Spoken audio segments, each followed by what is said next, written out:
जब से सरकार बनी है भाजपा की, लगातार भ्रष्टाचार के मामले रोजाना उजागर होते रहे। अनेक घोटाले हुए जिनके बारे में अनेक दफा यहाँ पे चर्चा हुई, अनेक दफा आश्वासन मिला कि हम जांच कराएंगे। आज तक उनकी कोई जांच नहीं हुई। कल मुख्यमंत्री जी ने गीता पे हाथ रख करके कहा था कि मैं किसी कीमत के ऊपर इन चीजों को सहन नहीं करूंगा। पहली बात तो मुख्यमंत्री महोदय को जरूरत नहीं है कि वो गीता पे हाथ रखे।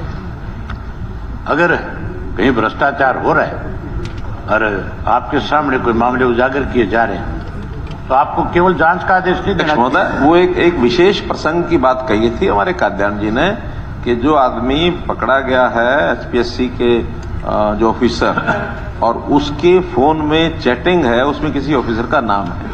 तो मैंने उस एक मुद्दे को छूटा नहीं, उन्होंने स्पेशल कहा कि आप तो गीता के मानने वाले हैं और वो तीर लगा दें। ये मैं कह रहा हूं ना, उस संदर्भ में मैं गीता पर विश्वास रखता हूं। उनकी बात पर मैंने एक प्रकार से उसको कंफर्म किया। गीता पे दिक्कत नहीं है, गीता पे विश्वास तो सबको है, लेकिन उन्होंने स्पेशली कहा। और फिर उस एक व्यक्ति जिसकी बारे में जानकारी मिलेगी तो उसके बारे में मैंने कहा उसको तुरंत करेंगे।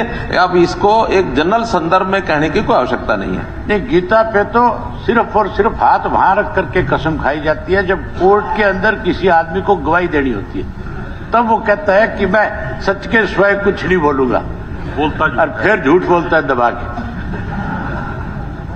मेरे से पहले भी ये मामला मलिक साहब ने उठाया था। भी मैं कुछ प्रमुख जो घोटाले आपके और इस डिपार्टमेंट में अकेले में है, तो सारे डिपार्टमेंट बचा हुआ तो कोई भी नहीं। नहीं, एक लेकिन इसके जो प्रमुख है, नहीं, आपने जो इन्फॉर्मेशन मांगी है, हाँ, मैं वो इन्फॉर्मेशन आपको मिल गई है कोई विशेष? क्योंकि ये तो 731 टोटल आपके पंचकूला का भी जिक्र करूंगा। 731 मामले हैं, एक एक को डिस्कस करोगे तो पंचकूला का मामला भी है मेरे पास। नहीं, सब होंगे मेरे पास। आपको सुनना चाहिए ना, ताकि आपको तो पता लगे कि आपके नीचे बैठे अधिकारी क्या कर रहे हैं। एक मामले को डिस्कस नहीं कर सकते। जो आपने प्रश्न पूछा उसका आंसर आ गया कि कितने मामले एंटी करप्शन ब्यूरो के पास है, कितने दूसरे पुलिस के पास है, उसका जवाब आ गया। मैं सप्लीमेंट्री नहीं पूछ सकता। नहीं पूछे, सप्लीमेंट्री पूछे, पर मजा आता है मेरे साथ भिड़ने में। एक एक घोटाले को कहाँ 731 केस है, 731 केसेस को एक एक को डिस्कस करेंगे क्या? मैं एक एक की बात ही नहीं कर रहा, मैं तो जो मुख्य है वो बता रहा हूँ। नहीं, मुख्य बहुत है। इतनी देर में मैं पढ़ देता जितनी देर आपने मेरे साथ लगा दी। अब बोलिए। सारे लोग आपके और मेरे मजे लेते हैं, कहते हैं जब आपस में खड़े होते हैं तो पता नहीं क्या। नहीं, मैं कहता हूं कि जो क्वेश्चन तो आपका आ गया, मैं जवाब दे दूं। सुनो, आप कहाँ आ गया? फरीदाबाद नगर निगम में 200 करोड़ का घोटाला है, उसका क्या हुआ उसके बारे में बता देना।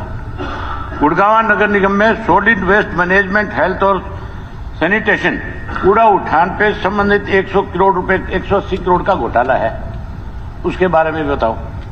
सोनीपत नगर निगम में टेंडर व कूड़ा उठान और सर्विस चार्ज घोटाला है। इसी तरह करनाल नगर निगम में स्ट्रीट लाइट का और सीवरेज का, अवैध कॉलोनियों की रजिस्ट्रियों को लेकर के भी है।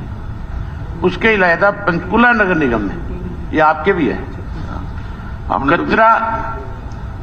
कचरा जो है उसको निस्तारण के नाम पे करोड़ों रुपए का घोटाला है। उसके अलावा एक और घोटाला आपके है, वो और बता देता हूँ।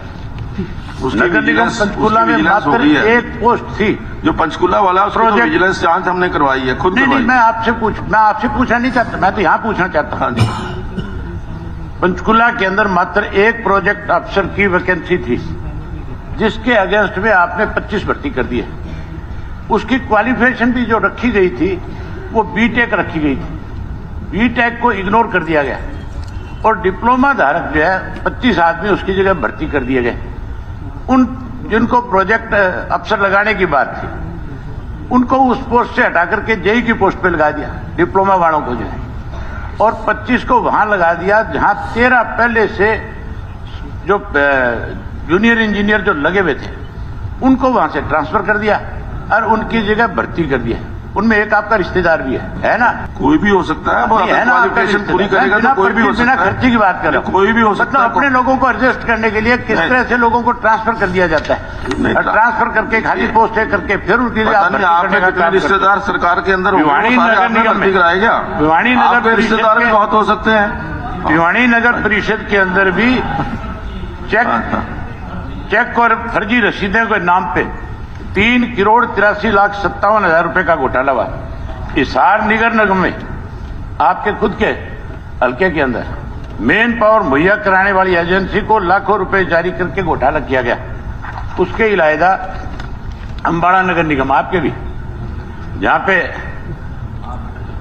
5 करोड़ रुपए तो उसके कूड़ा उठान के नाम, उसके इलायदा स्टेडियम के निर्माण के ऊपर भी 86 करोड़ रुपए का घोटाला हुआ है। अध्यक्ष महोदय, सरसा नगर निगम में ये सब शिकायतें हो सकती हैं।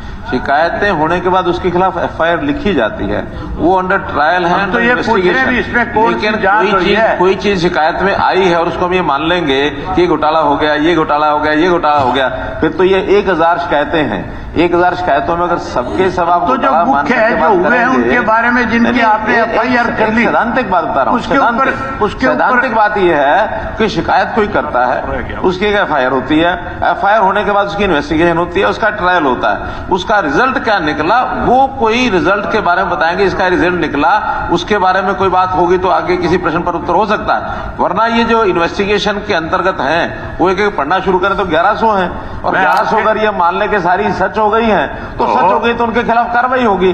अगर सच नहीं होगी तो चर्चा करने की जरूरत नहीं है कि ये इतना घोटाला हो गया है, ये इतना घोटाला हो गया है। ये स्टेटमेंट्स बिल्कुल भी ठीक नहीं है। ये अंडर इन्वेस्टिगेशन, अंडर ट्रायल है। अगर घोटाला पाया जाएगा तो उसके खिलाफ शिकायत की जाएगी। इस प्रकार से इसको प्रोजेक्ट करने की आवश्यकता नहीं है।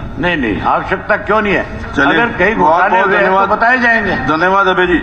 ईश्वर सिंह जी, बस ईश्वर सिंह जी। अध्यक्ष महोदय, अगर आप इजाजत दें तो मैं इनकी बात का जवाब दे दूं। हाँ जी, मैं इनको, हाँ जी, मैं जवाब दे रहा हूं। अध्यक्ष महोदय, मैं माननीय सदस्य से अनुरोध करूंगा कि वो अपना प्रश्न दोबारा पढ़ें। इन्होंने नंबर ऑफ केसेस मांगा है, डिटेल नहीं मांगी है। डिटेल मांगेंगे, क्वेश्चन वाइज हम डिटेल भी देंगे। आपने पढ़ा the number of cases registered, number wise मांगे हैं, वो हमने दे दिया आपको। अगर आपने किसी केस का पूछा है उसका सेपरेट क्वेश्चन लगाना पड़ेगा। और जहां तक आपने ये कहा कि हर डिपार्टमेंट में घोटाले बढ़ते ही जा रहे हैं, ये तो देखने का नजरिया है। किसी को गिलास आधा भरा हुआ नजर आता है, किसी को गिलास आधा खाली नजर आता है।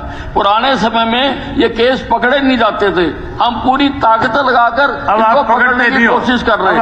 हमने स्टाफ बढ़ाया है, हमने साधन बढ़ाए हैं, तरीके बढ़ाए हैं ताकि हर आदमी को पकड़ा जा सके। अब पकड़ने की बजाय तो कहीं भी हो, मेरा नंबर मालिक साहब, मैंने लिख के दिया हुआ है, वो मैंने लिख के दिया हुआ है, ये तो मैंने लिख के दिया हुआ है।